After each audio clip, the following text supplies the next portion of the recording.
मी मराठा आंदोलक राम जाधव.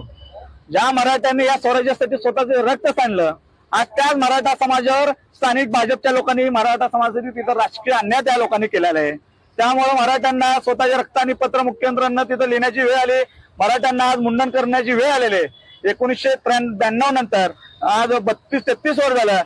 सर्व राजकीय पक्षांनी सर्व समाजाला महापौर करून तिथं संधी दिलेली आहे.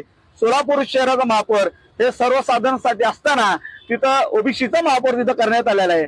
मराठा क्रांती मोर्चाची आमची मागणी होती की मराठा सर्वसाधारण जागा असल्यामुळे मराठा समाज तिथं आपण महापौर करावा. जिल्हा परिषदचे अध्यक्ष ओबीसी साठी आहे, तिथं ओबीसीचा आपण तिथं जिल्हा परिषद अध्यक्ष करावा. ज्यावेळेस मुख्यमंत्री देवेंद्र फडणवीस यांनी 2016-17 मराठा समाज आरक्षण दिलं, तिथं आम्ही पहिला त्यांचा सत्कार केला. ज्या 700 कोटी महामंडळाला दिला आम्ही मावा पगडी करून तिथं आम्ही त्यांचा सत्कार केला.